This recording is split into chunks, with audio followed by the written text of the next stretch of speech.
Hi, team. Welcome to the Escape Podcast for Star Wars The Old Republic. Coming up, we unwrap Chapter Sweet 16.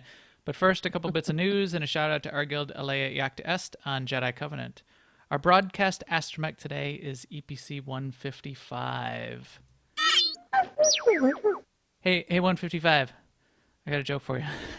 So, so Treek walks into a bar, right, and says to the bartender, "I'll have a whiskey and soda." Bartender says, "Sure thing, but why the little pause?" And Treek says, "I don't know. I've had them all my life." With me, as always, is Seema. It is getting so hard to do these jokes, Seema. How is it going? You're a brave man. It's going very well. Um, today is the first, well, for me anyway, my first exposure to Chapter 16, which we're going to talk about our impressions later. And I really enjoyed that. Last week we had I've been working on Dark versus Light, and last week in our ops team we did Ravagers, and last night with Soldiers of Light we spent the first hour or a little bit over that helping some people level up, and then we went into hard mode KP and had some attempts, and we finally did get him down the Rancor boss in KP. So it's always satisfying. I told the guys this too. It's always satisfying when you struggle with something, and then you finally get them down. Like, we have a hard stop usually at 11, and so we did one more try, and we went to 11:07, and we got them down on the last try with about half people standing. So it was fun. Yeah. I've found that, if you do get the boss down, it's usually on the last try. Yes, but this was the last try, even if we didn't get him down. There's that too. I know what you're saying, though. When you go looking for a dead boss, it's always in the Yeah. last place you look. But yeah, so that was a good week. And then we also had last week for AIE was our Summer of Love, which I know you're going to touch on because you were there too. So how was your week, Max? Good, good. Nice to have chapter 16 out, 4.7, so did get to play with that a little bit. I also did some work on Dark versus Light, especially leading up to it. So I did the thing where I took one character and I skipped over Shadow of Revan and went straight to Knights of the Fallen Empire, and I did another character where I did all of Shadow of Revan and got to Yeah. 65 and didn't bother going into Knights of the Fallen Empire. Well, it turns out that the first character, my Merc here, where I did all of Shadow of Revan and stopped and didn't do coffee, I wanted to do coffee on because I wanted to Yeah. do. I haven't done 11 through 16, so now I'm up to chapter 11 on this Merc. So I did end up over the weekend just starting to plow through those chapters, watching something on Netflix while I was plowing through the first 10 chapters of coffee, because I wanted to do this. I'm really liking this even though it's another mercenary. I'm liking this character. I like the robot armor. I wanted to do Eternal Championship on it because I'm more comfortable doing it. And if I want to try for any achievements, I'd rather do it with this armor set and on a mercenary, which I'm more used to playing. And I Yeah. also wanted to finish up to chapter 16 on this character because I'm not going to play the Republic Sage quite as I was much. I was thinking of doing the Eternal Championship stuff on the same thing on my DVL character that was only going to do up through Shadow of Revan, but for a slightly different reason. Since he's a DPS character, I feel like the fights as they're getting more and more involved, which we'll talk about the last fight in Chapter 16. I think it's so much easier on a DPS character to do that stuff because you're just doing the fight and you're dealing with the aspects of the fight, and then you don't even pay attention to your companion. Whereas if you're Yeah. healing, you're paying attention to the fight, but you also have to track where your companion is because you have to worry about whether they have aggro or you have aggro, and you're healing them or you're healing that. And sometimes you have to call them out of the telegraph. Sometimes you have to decide that you're just going to leave them in, and it's it it does take some time away from just surviving and winning. Exactly. Exactly. So yeah, I could see picking a character you really like and just doing all the things with it. That Yeah. tends to make sense. Yeah, maybe I'll do that. So that was me, and then I started keeping an eye out on all the news that broke this week. So why don't we get into that a little bit? Now, an Imperial News Network report. So part of the news, unfortunately, there were a couple issues that came up this week. Some were fixed in some interesting ways as well. The first issues came up on Monday. They let slip a little bit of the patch update to a subset of people. So people's clients started patching early on Monday when it shouldn't have been until Tuesday morning. And their fix, which seemed pretty interesting, was to go ahead and say, all right, fine, let's put it all out. Let's get 4.7 out early. We'll put it out Monday afternoon. They took the servers down, did the patch relatively quickly, and got their servers back up. Unfortunately, coming out of that, there are still a couple update issues, as you'd expect. You get those once in a while with a new update that comes out. A couple of them, though, that they needed to take the servers down again on Tuesday. They needed to fix a problem that was causing some people to have characters that they couldn't log in at all.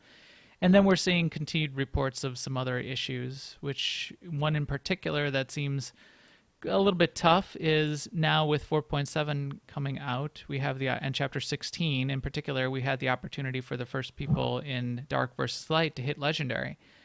But there's a problem with the meta achievement for most or everyone who was doing all of the hard mode flashpoints, that even if you've completed all the hard mode flashpoints, you're not getting the overall category checkoff for Legendary, and they're not getting the Legendary credit. So that's a little disappointing. It's one of those one of those other Yeah. bugs and problems that came up. You were, yeah, I can see if you were one of those people that you're just waiting to log in and see the achievement pop up and then it doesn't pop up and then you start digging around and you go, but wait a minute, I got all these. Yeah, I can see that. Right, exactly. So it shows it in the lower level achievement, but just not in the meta. So they got credit for it. It's just the meta isn't tracking correctly. This particular achievement is the hard mode flashpoints, which is only at the Legendary level. Right. So But like each individual hard mode is counting. It just doesn't from count what I up understand correctly. is, yeah, they're checking off the list, but the flashpoint master overall for doing them all is not showing up as part of the overall thing you need to get everything Because it done. would be worse if you just weren't getting credit at all, like was happening for a while too. Right. Yes, that would be even worse if you had to do those hard mode flashpoints again. That would be worse. But no, I don't think it's that. Pain. The pain. So, also Conquest is back on track this week. It was offline last week due to some error. And in more sort of personal use for you and I and for our guild on Jedi Covenant, our Republic flagship is back, so we're happy about that. Our flag sheep is back as well. Yeah. So we've got that going for us. Bahramu. Shout out to our flag sheep. The DVL event is still in progress, as we said. I did check the page, though, earlier, and it still says 51.6, 48.4 dork side. Yeah. I was I'm hoping for an looking at update. it. I wish It does still say that, yeah. I wish it said something else, but so I either it's holding steady, which I don't believe, or they're not updating it, which I do believe. But yeah, shout out to everyone that should be Legendary already. I know a bunch of them. We have people in our guild in particular, Death Row, hats off. But I hope they fix that pretty quick so they can actually have the achievement in game too. Yeah, so they did issue patch notes for this patch this week, 4.7 patch notes. They talked about the pack opening experience, which we covered in some detail last week, but just in general, it's a UI for opening packs, and it also has a feature, which this part of it is pretty well received, the stash, where you can actually kind of store the stuff that comes out of the packs, and you can access it from all your characters. So that's pretty liked. But I guess the pack opening experience in general is getting something of a checkered reaction from the community, would you say? Yeah, that's what it seems. This is the stash is universally liked, and the rest of it is split, and a lot of people not not liking it as much, especially since they feel like it's slowing things down and inhibiting some of the things that you were able to do just by opening the pack the normal way. Yeah, I mean, if it takes more clicks, I can understand being a little bit frustrated because an improvement should never take more clicks, if you ask me. Right. So also in the patch notes, chapter 16, which we know about, the Alliance alert for Gus Tunno is active. There's a minor interface update to the collections UI. That's the thing that's that tab that I'm talking about, the collections that you get to from your inventory, not the pack opening experience, but just the collections. They've added a section, they've added some to make it easier to find stuff. They've also did some work on the companion locator, which is in the war room on Odessen for your character. You can get companions back that you lost because of the story, Yeah. as well as your companions that your original companions that's, went to the four corners of the galaxy when you were in Carbonite for 5 years. And there's a distinction between, I play with it a little bit, there's a distinction between the two.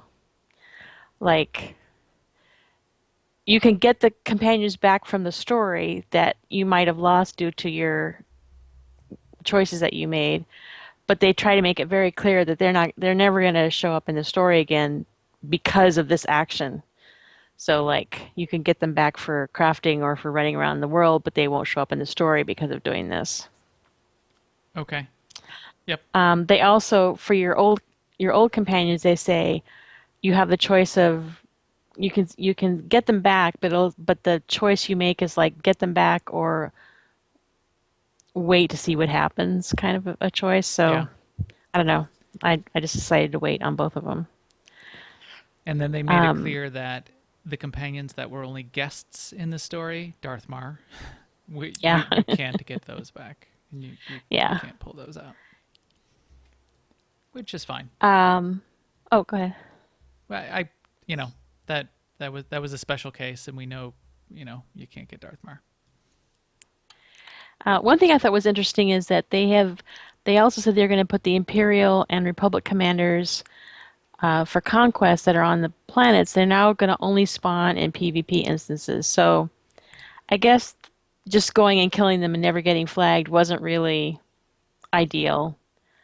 So now you will have to be flagged to kill them. Sure, that certainly wasn't the intended deal with doing that part of the achievement, going into enemy territory and killing commanders.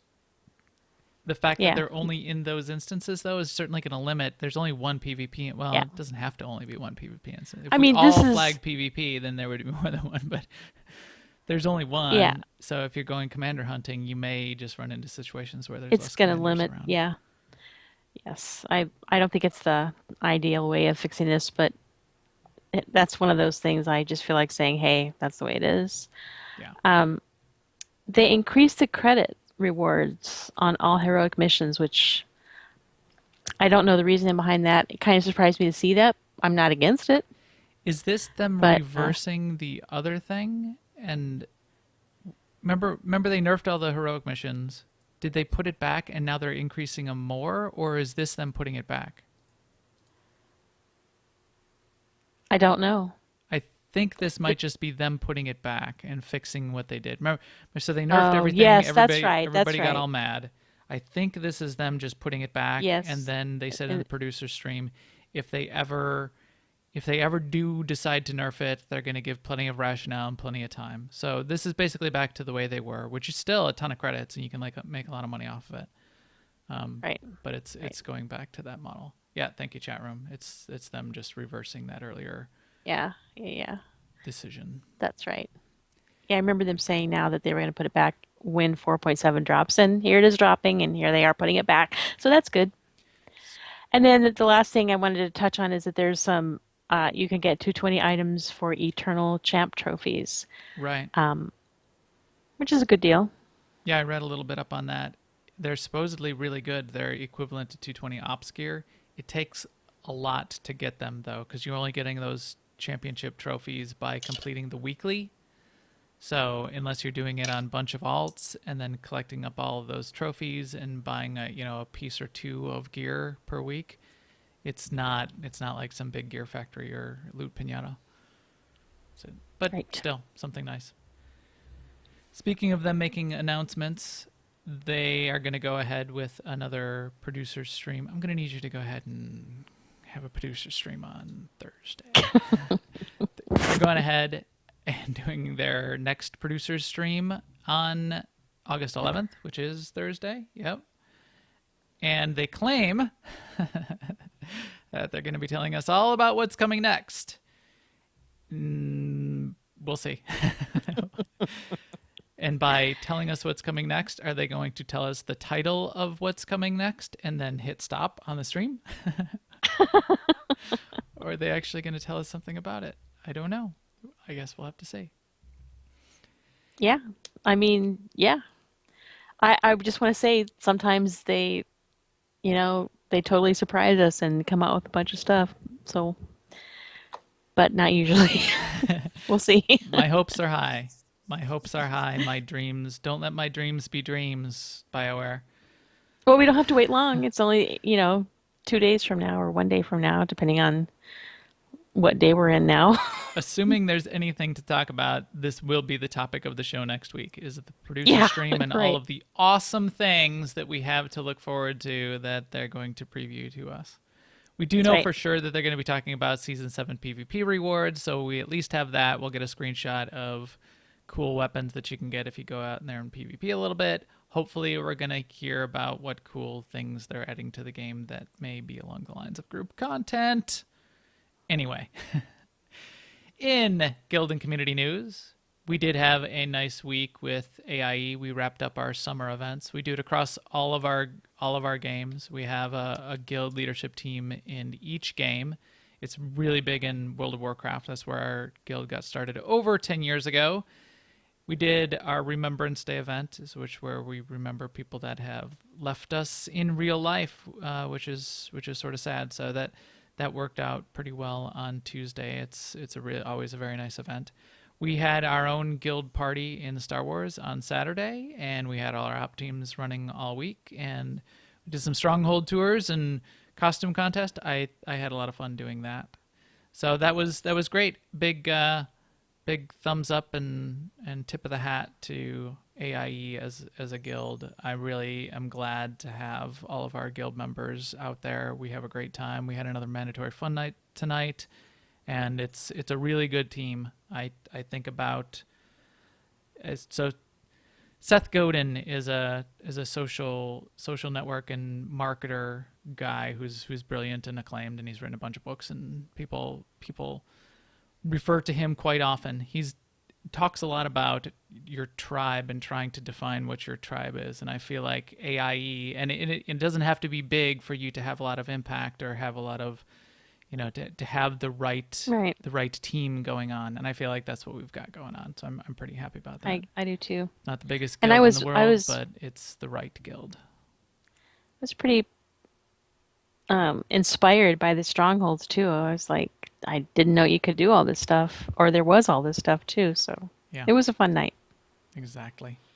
I also wanted to give another community shout out to SWTORista. She got over 2,000 subscribers to her YouTube channel, where she's putting out those roughly weekly videos on game features, tips. They're relatively short videos, which makes them really nice and consumable. She's doing a good job with those, and I think it's a real benefit to the community. So hats off to SWTORista also. Yeah. So we got an awesome guild. Last guild announcements. The Wednesday night ops team, DPS ops, not DPS ops team. They need a DPS. Our Wednesday night Imperial Ops team run by Arvashet needs a DPS sub this week, and probably, if you're interested in subbing on a regular basis, you could check it out. We always tend to need, you can always add a DPS in if something goes wrong. A lot of us have tanks and healer alts. Check it out. Talk to Arv. for this week and moving forward. It'd be good for him to have somebody around. And if you're interested in ops on the pub side, our Monday night team, yeah, we're always looking for people as well. Excellent. And if somebody did want to join one of those teams, Seema, and wanted a permanent spot in AIE, this awesome guild, which we just talked Yeah, about. so if you're not in AIE and you'd like to be in AIE, all you have to do is log into Jedi Covenant, join a channel called AIE LFO in the game, and just say hi, and we'll get you an invite to the guild. If you'd like to know more about AIE in general, we're a very large, family-friendly multi-game group. You could check out the website and read all about us at aie-guild.org. If you do want to just jump into our SWTOR guild, we are on the pub side and the imp side. We have guilds on both sides. But stop by in an evening, and that's when we're usually around, is in the evening. So give us a shout. Yes, please give us a shout. That's the main reason we do this podcast, because we're looking for more like-minded individuals to come hang out with us. So that'd be awesome. And with that, Sweet 16, Sweet XVI. Let's talk about it. So before I even play the intro clip here, spoilers. We're going to go into spoiler territory. So I'm going to give you a countdown, my normal tanking countdown, which means I'll say 3 and then I'll pull the boss. But yeah, so we're going to do a spoiler talk. We're going to talk about the mechanics and what goes on and the story. So fair warning, pulling in 3, 2... Spoiler alert! Your victory brought hope back to the galaxy. The Battle of Odessen has become a rallying cry for all who oppose the Eternal Empire. So no surprise, and if you're still fumbling for your stop button, you can expect that you had some sort of victory. It would not be a failure to the story. But yes, so that's Lana, and that's Lana at the end after the Battle of Odessen. That's what the last chapter's called, right? Battle of Odessen? Yeah. Battle for Odessen, Battle of Odessen. Anyway, good job. Battle Odessen. Thumbs up, victory. Let's talk about it. So, what just overall is thumbs up, thumbs down. Let's start there, Seema. Did you like it? Did you have fun? Okay. Overall, I say thumbs up because kind of my measure is when I sat down to play through it, I really was not in the mood, and it took me a while to sort of get into it. But then it just kind of pulled me right on in and right on through, and I probably could have watched it for another hour. Yeah, I enjoyed it. And even though we're going to say some stuff about whether or not it wrapped up large amounts of the story or not, I still felt it was satisfying, and I look forward to the next one. Absolutely. I think it was a good chapter, and I say that specifically. I use that word specifically. It was a good chapter. I had fun. It was a good chapter 16. I was a little bit deflated that it was only a chapter 16 of N chapters in some ways. It's certainly not the end of this story by any means. It felt very Empire Strikes Back to me. but I liked it. I still liked it. I had fun playing it. So we'll talk a little bit about that, about what comes next and what my thoughts it are even ended there, with the Star Wars march and a big long thing of credits. So yeah, it was a lot like the movie. Yeah, let's just jump right to that for just a second. So I even have a screenshot here. I think I watched almost all the credits. I might have stopped by the end because my character was going to log out of the game because I was sitting there too long. But boy, did the credits were very cool because you do get a sense that it does take a village to make this kind of thing. But then they went into, the credits for I did go all the way everyone through at the end because EA the very and last everyone thing at was George EA Lucas in as well.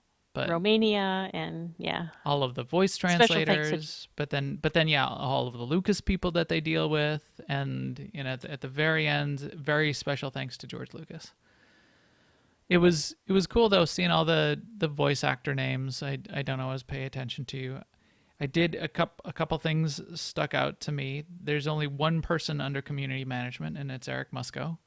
It's not like Tate is counted as a producer now. I don't know if he's moved out I of think, community yeah, management into yeah, he producing. moved to, yeah. Some, I mean, he's still around and he's still responsible for bugs and stuff, but he's not community manager. Yeah.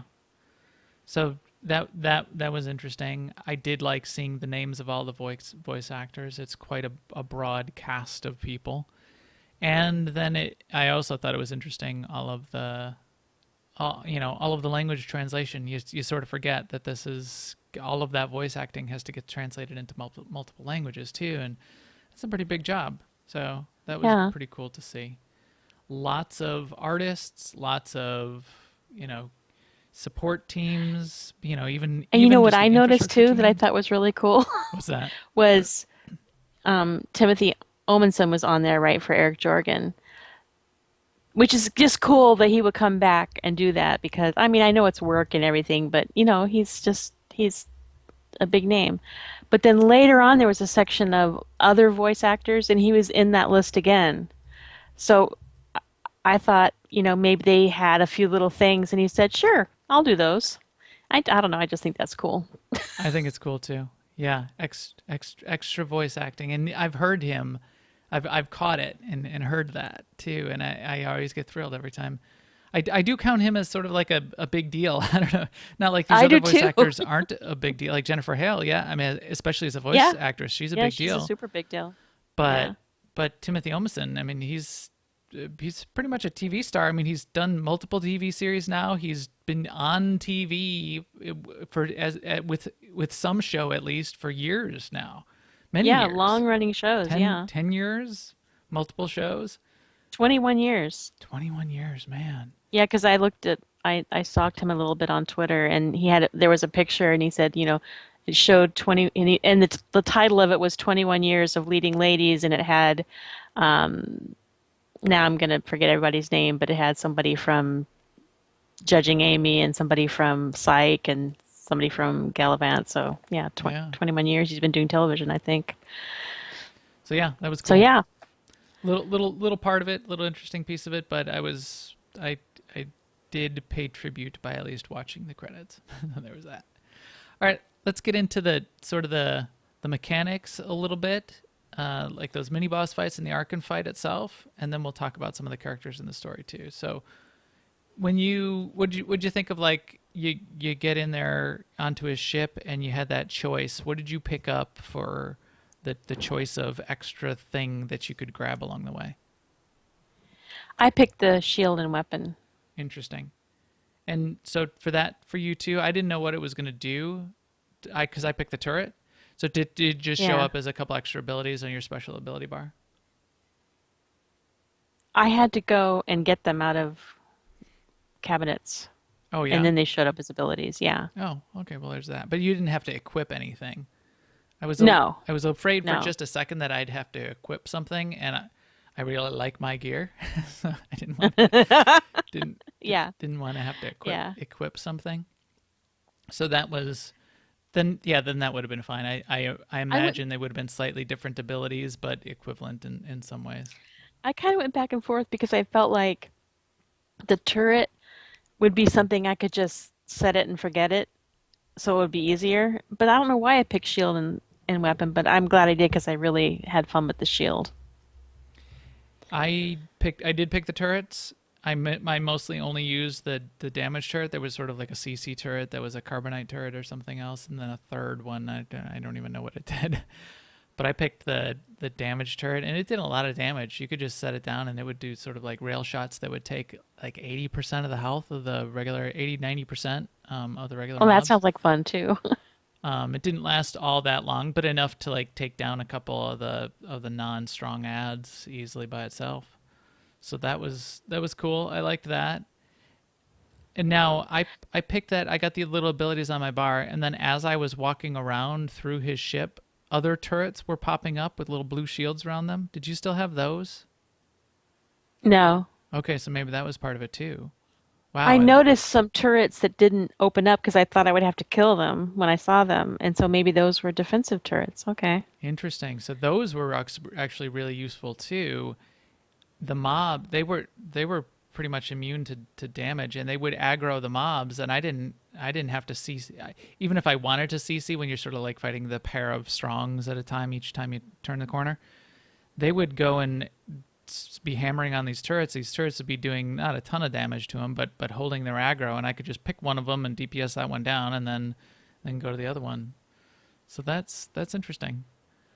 So How the shield worked was it was like a toggle, so it came up as a button, right? So you could turn it on, and then you would have the shield, and it would make your movement slower, and you couldn't do any of your abilities. You couldn't do like hold the line or anything while you had the shield out. But while you did have the shield out, things that were shooting you in an arc ahead of you, you can imagine like a cone ahead of you, they would get their damage reflected back to them. So there are a couple of times where we have to kill a champ here and there, you just with that shield up, and they just shoot themselves to death. interesting.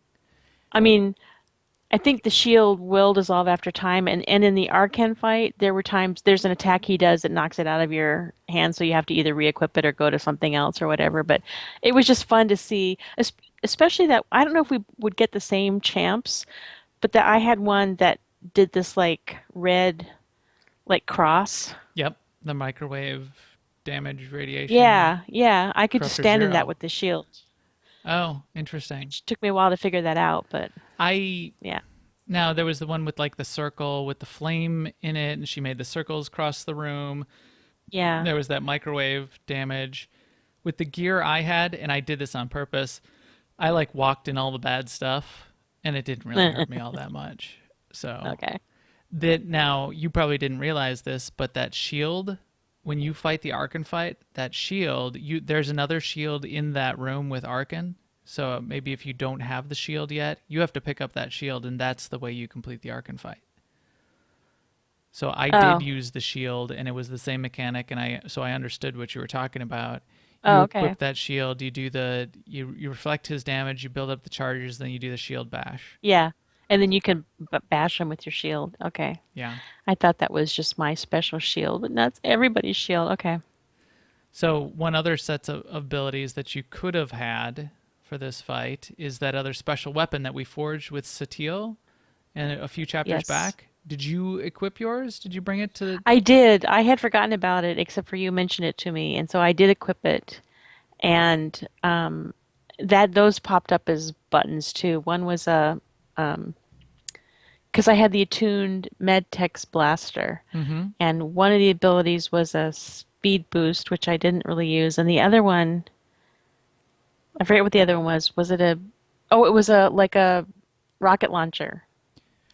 The abilities could potentially be different based on the choices that you chose during that chapter. So if you Okay. chose to kill the creature at the end, or if you chose to let it go, I think that gives you a different mix of abilities off of that weapon. And so it describes what abilities you have based on the choices you made. I So though, when I was, yeah, go oh, ahead. go ahead.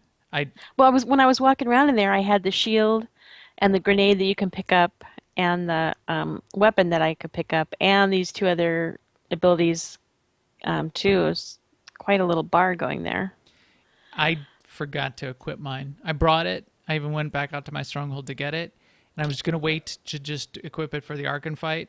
And then I got to the Arkan fight, and it started, and I didn't like stop it and try to go equip that weapon. I just sort of did it without it, which you don't But really did you need it have for your that pants fight. on? I did have my pants on. I did. Well, I did not. I almost hit start to the chapter, and then realized I did not, and I had to go get my pants. So yeah, I didn't. I expected a little more of at least requiring to have that weapon. Like you wouldn't even be able to start the chapter or start that fight or something without equipping the weapon. But it just turned out to not be necessary, which is okay. I guess that's fine. So then the Arkan fight, you had to fight Arkan. You did his deal. What did you think of that fight overall? I liked it. I thought it was interesting and challenging without being so hard that it gets over into tedious. Right. Yeah, I didn't. I guess it gave me, it was not dangerous enough that I ever felt like I was in trouble, and it gave me then the luxury of standing around trying to figure out what's going on. Like I didn't get that the shield thing was a toggled ability until like way later, and I just kept trying to shoot Arkin, and he's like immune, and I'm running around. I tried to like kite him for a while, and then I'm like looking at that button, and I'm like reading the tooltip while he's still hammering away at me. So then I figured out how to, because remember I didn't see that shield or to even try it out Right. until the in the middle of Yeah. the fight. So the fight Right. starts, Yeah. and it actually there was like a little telegraph which points you to this shield that's laying over on the Yeah. ground. Yeah, I saw that and I had to go get that shield because my other shield had disappeared at that point. So Oh, okay, so same thing. I thought it was just replacing, a convenient place for me to replace my shield, but I see it's a fight mechanic, which is cool. So what about the force manifestations? Somebody was telling me, or I was in some of the stuff I was reading in one of the threads or on Reddit thread, these things actually healed you? The force manifestations healed Yeah. you? Yeah. I was Okay. getting heals the whole time, it seemed like, yeah. I didn't get that. I thought you needed to like kill those too.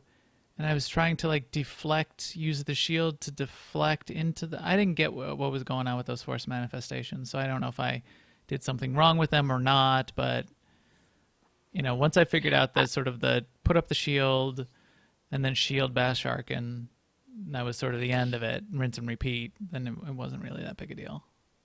I liked that in one of it's those, those fights where you fight them for a while, then you stop and have conversation, then you fight them for a while and you stop and have conversation.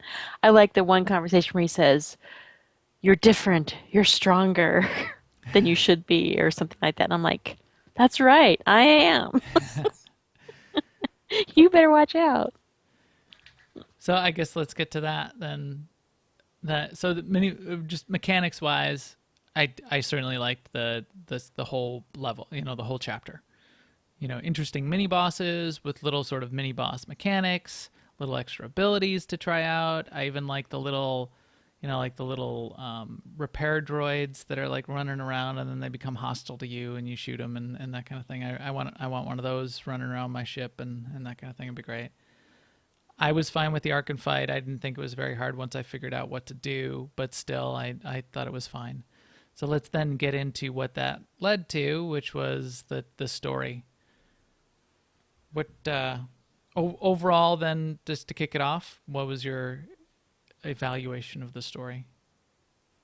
Well, I said in the beginning that it took me a little while to get into it, and one of the things that I had a reaction to, which is that you go onto the ship and it's got this pretty involved map and you have to go from point A to point B, but of course there's a closed door between point A and point B, and you have to go all the way the long way on every floor of every ship.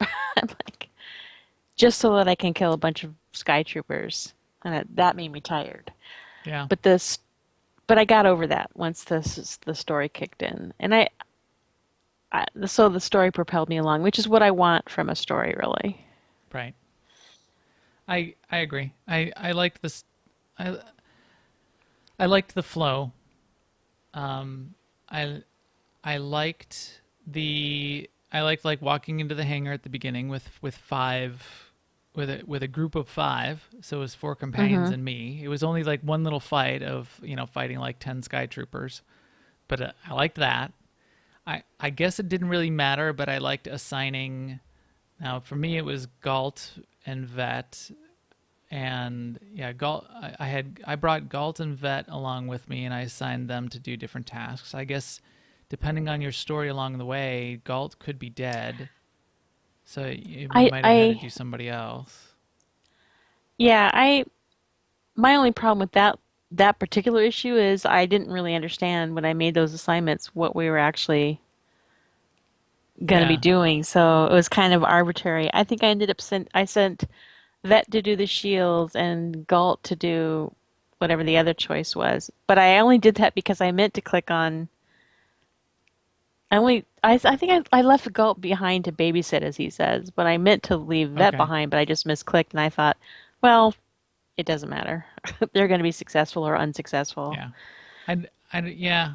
That one I didn't really get. I mean, I made the choices. I was happy to make the choices. I don't think it really mattered whatsoever. But I left Torian behind and I brought Galt and Vet along. I figured Torian, being the Mandalorian, Torian the Mandalorian, would do Yeah, I better said Vet arbitrating to disable between. the shields and then Torian to do the other thing. And he said to me when he got that assignment, he goes, "Well, I usually like to do, much more up close type fighting, but I'll do this." I'm like, well, if if I knew what was going on, maybe I would have picked you for up close fighting. It wasn't one of my choices. Right. So, But there was a cute little, 10-second romance thing between my female bounty hunter and Torian when they were taking off, which I liked, where he mm, says, basically he says something to her in Mandalorian and she translated it to mean, it's a good day for somebody else to die. And then he says, basically go get him, Tiger. I'll be here or whatever. hey I don't know. It babe, was just nice jerkadeer, babe. Just wanted to let you know. because, I just feel he's not the kind of husband that says, "Oh, but you shouldn't go. I'll come and protect you," or whatever. He's just like, "Go kill him." I'm Yeah. like, cool. So there's that. It. There is that. I did not have any romance with any of those characters, so I didn't get any of that.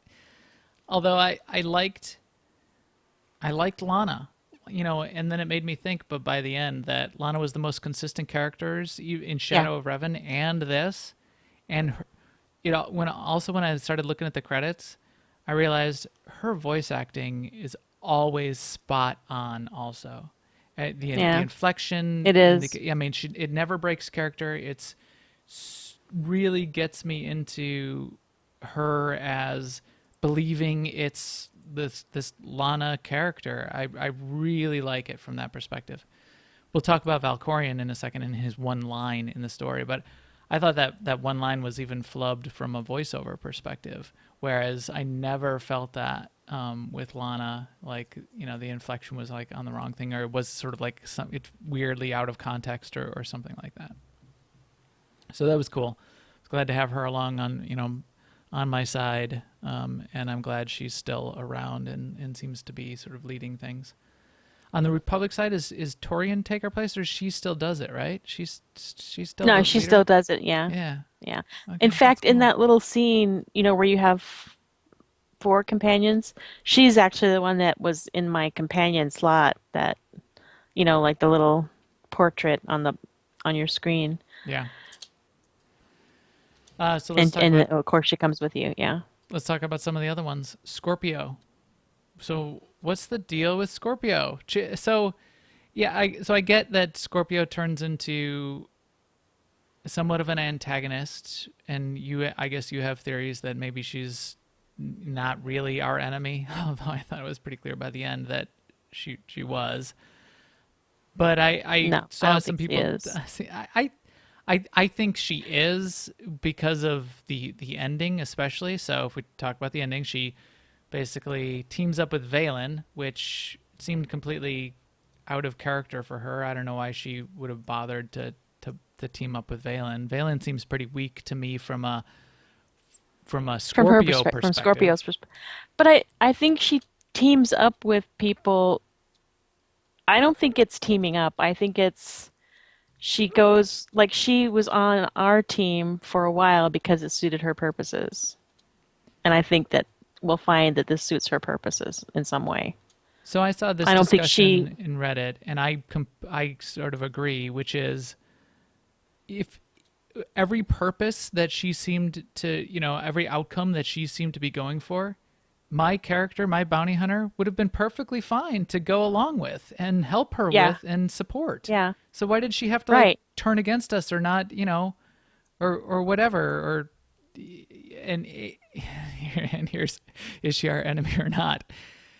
And wait until we were on Arkin's ship, and then take every other ship and hack into it and take all of the guns and fire it at the ship while we were on it. But maybe she's not our enemy. Maybe we just happen to be there. Well, like Theron said, she knows how we operate. She'll. And I mean, I don't know. I don't think she thought that it was impossible that we would get away, because obviously we did without much hassle. I guess. But yeah, or like her releasing her AI children, that seemed, I liked that part of it. I liked that outcome. Yeah. I would have been, Yeah. I would have supported that outcome. That was pretty Yeah. cool. Even Yeah. her sitting on the Zakul throne and taking over and sort of managing Zakul as she was managing the underworld on Zakul as Lady of Sorrows. I would have been cool with that. I would have supported that. I don't want to be Emperor Zakul. And if I've got an AI that can at least run things and keep things in control and sort of bring order back to the, without being super malevolent like Valkorion, and wanting to to destroy the Empire and the Republic as well, then I would have supported that. But So, in the very beginning, Scorpio says something about Arkan. She says, he's got something of mine. And I always thought that that meant the Eternal Fleet. And then Yeah. it comes, as the story kind of evolves, then you begin to see that it's really that her AI, quote unquote, children. yeah, But what if it's Valen? Wait, what if we find out in the future that there's something about Valen that then that's what she wanted? I don't know. I think you were right though, that it was the AIs on the Eternal Fleet. But Yeah. I think there was just an excuse to get Valen into the next set of chapters. I don't think she's teaming up with Valen because she feels that she needs Valen. I think she's after something, but I don't know what it is. Because she's Scorpio. She goes after things. She's inscrutable. She guess. doesn't behave on the same line from, yeah. So what about Arkin? Arkin dying, not dying? Did I kill him? Oh, I shot him. He's a little bit wounded. Some random debris falls from the ceiling, and I go, "Oh, must be dead," and walk away. I would never do that. If they put a little dialogue button up that said, "Okay, you think he's dead, so you walk away. You don't think he's dead, so you don't walk away," I would pick item 2.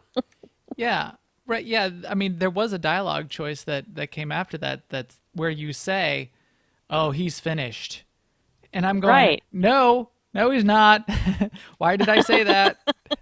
I don't Because believe I've that seen one bit. TV shows before and movies when the bad guy gets, and also flashpoints, when the bad guy falls in a hole or gets covered by debris, they are never dead. Give me, let me set him on fire and give me his ashes in a jar, and then I'll believe he's dead. His ashes in a jar. So yes, we walk away, and then Senya goes. So did you? I didn't immediately feel like that was her plan all along. Was she? I she didn't want to immediately take feel- them down. No, that was after some consideration that is what So I that's arrived your at, theory? because That was her plan all along. I believed her when she said she was going to go fight Valen, but she didn't do that. So I believe that she was wanting to help Archon. Yeah. I took that as maybe she was chasing around the ship trying to find Valen and didn't catch up with her quickly enough, and then ended up coming across Arkin, and then he's down and out. Obviously, it's going to be tough for her to off him then. I don't know. Yeah. I Yeah. didn't take it as this was her plan all along. She was a traitor the whole time. I took it as when push comes to No, shove, I don't think. she just No, I don't wasn't think able she was to a traitor do the it. whole time. I think but I think her goal in coming on the ship, if she could, was to save her son. Which, okay, and then she does, right? So Yeah. what did you think of that? I thought it was interesting. I mean, I didn't see that Yeah, that was coming fine. because I believed her that she was going to go fight Valen. Um, I thought it was a little bit lame that Arkin sort of flies off into the sunset. well, I mean, it's a Star Wars tradition, I guess, but Yeah. yeah, yeah. So I think that I don't think it was an yeah. I think it's a good pausing point. I don't think it's like a story that's wrapped up and has an ending. I think the plot hasn't been resolved. We still don't know where Valkorion is. We don't know Valkorian. that whole theme, which was the major theme for the first 12 or 13 or 14 chapters. We still don't know where that's going Yes, we absolutely or where it don't. has gone. Which brings us to Valkorian, which was to Yeah. me the biggest hole in the last quarter of all of these chapters. Valkorian, Valkorian, Valkorian. Oh, I gotta go. Yo, dudes, I'm, he rage quits. I'm tired of this, and he leaves. And then he comes back in like the last 5 seconds and goes, "You are ready." Which that so I thought even the inflection. So Lana says something like, "And if they ever try to if Scorpio ever tries to attack Odessen, you will be ready." And I thought he should have at least said, not like you'll be. He should have said you are ready, but he didn't. He Yeah. said you are ready. Like, what is the? I want Valkorion to know that I'm laughing at you right now. At what you just said. I'm not laughing at Valkorion. So I I didn't take him even very get seriously. at least I don't know. I thought the voice inflection was even off for Yeah. the lame thing they made him say, which meant nothing and had no resolution whatsoever, and sort of made Valkorian throwaway for the last quarter of this thing. Well, I I liked it for a number or for a couple of reasons. That just the words that you are ready. I agree. You should have said you are ready. You are But ready. You are ready. You are I ready. flashed on, and this is, I can't help it. I spent a lot of my MMO life in WoW, and there's a very famous fight in WoW, and a very famous quote where the big bad guy says, "You are not prepared." And that is what I thought of when he said, "You are ready." And I'm like, at last, I'm ready. I actually would have. I would have really liked it if he had said you are prepared. Yeah. You are prepared. Then Yeah. however he said it, it would have fit because it would have had a little bit of a double meaning there. All right. So I don't know what the Okay. deal is with Valkorian.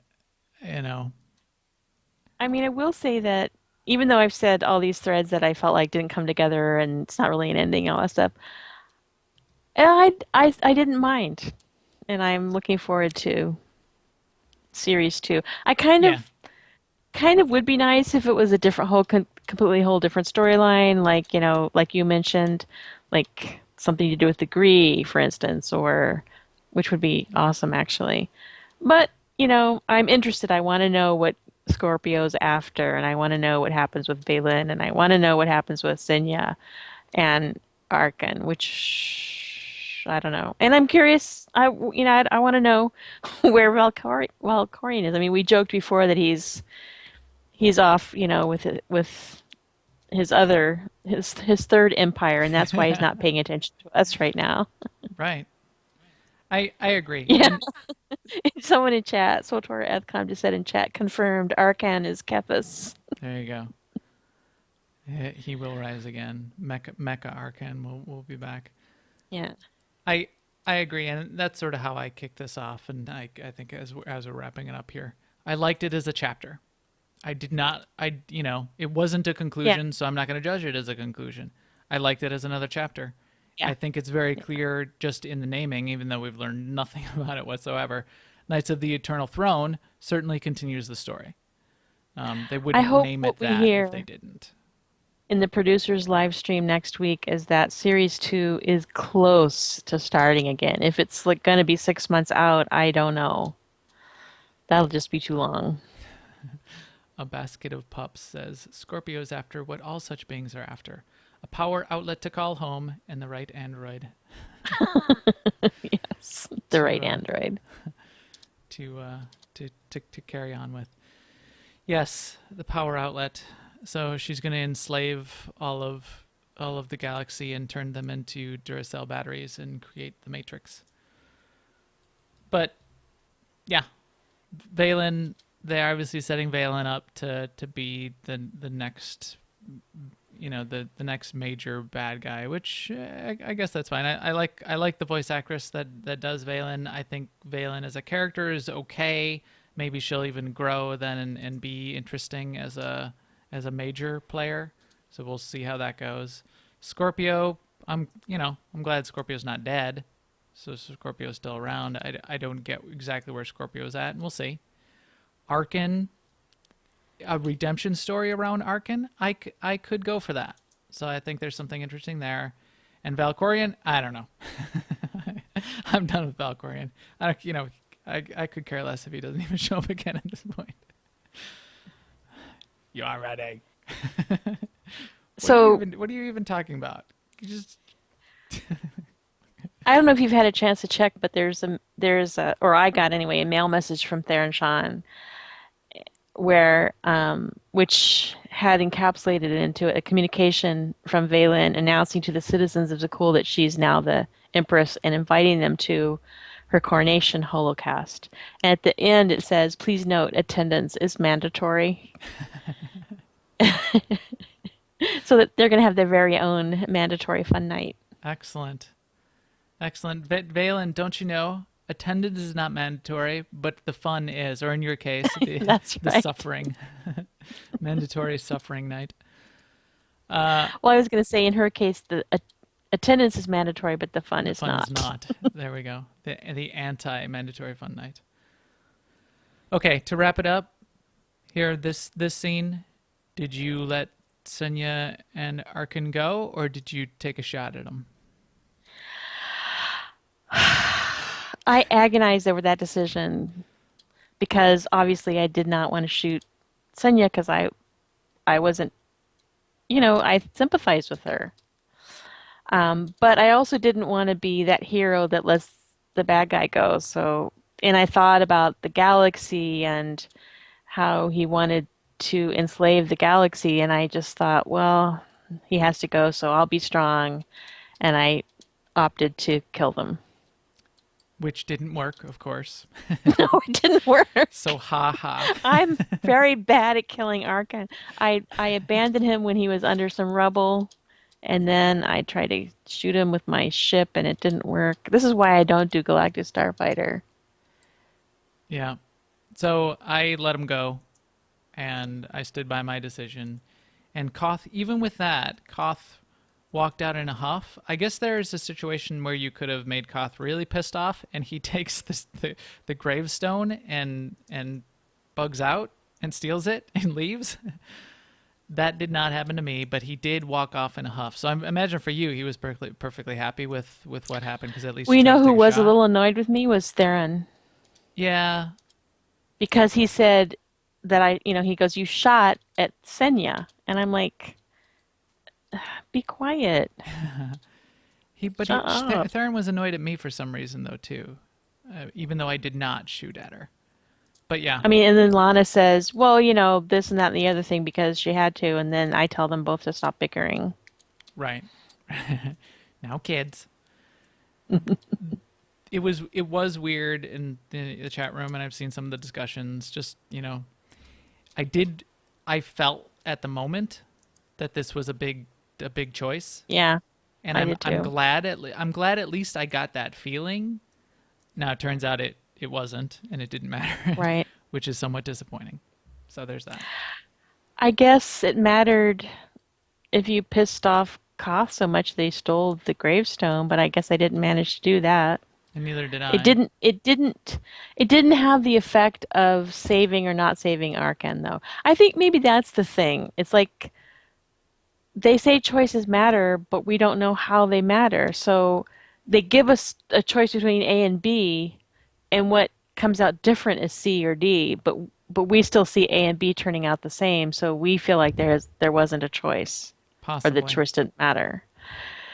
Yeah. Then maybe there's some weird twist where this does matter what you did, and you will suffer the consequences for your brazen act of assassination attempt, and I will be venerated I don't for know. trying to Like you redeem the. like you said, But the choices you made back when you were making that weapon affect the abilities that it has. I mean, they could easily point to stuff like that and say, see, choices matter. But all we ever look at, and all we're ever gonna look at, is those big choices. yeah, Did do like I saw all over Reddit, do I get to kill Koth? Please tell me I get to kill Koth. yeah, And if that's what you're looking for, whether or not your weapon has a speed boost on it or not isn't going to seem like much of an outcome. right. So that's that. I wonder for the people that did get their gravestone stolen, if as they walk out onto Odesson with that character, if it's no longer in the sky. I think that would be interesting, and we'll have to find that out. But I think that is enough for our summary of this chapter so far. Our EPC 155 droid here is ready to head out. And I will now say thank you to all of us for joining us on NewOverlords.com, iTunes, YouTube, or live on Twitch. We've been doing this for almost 3 years now, and it's fun to have it up in all of those places and have interaction in all of those locations. We will stream again next Tuesday night, hopefully to talk about the producer live stream on twitch.tv/NewOverlords around 10:30 p.m. Central. Please follow us on Twitter @MaxTheGray and @AIESEMA, and come find us on Jedi Covenant and ask us for an AIE Guild invite. We would love to have you. And we will talk to you soon. Later, everyone.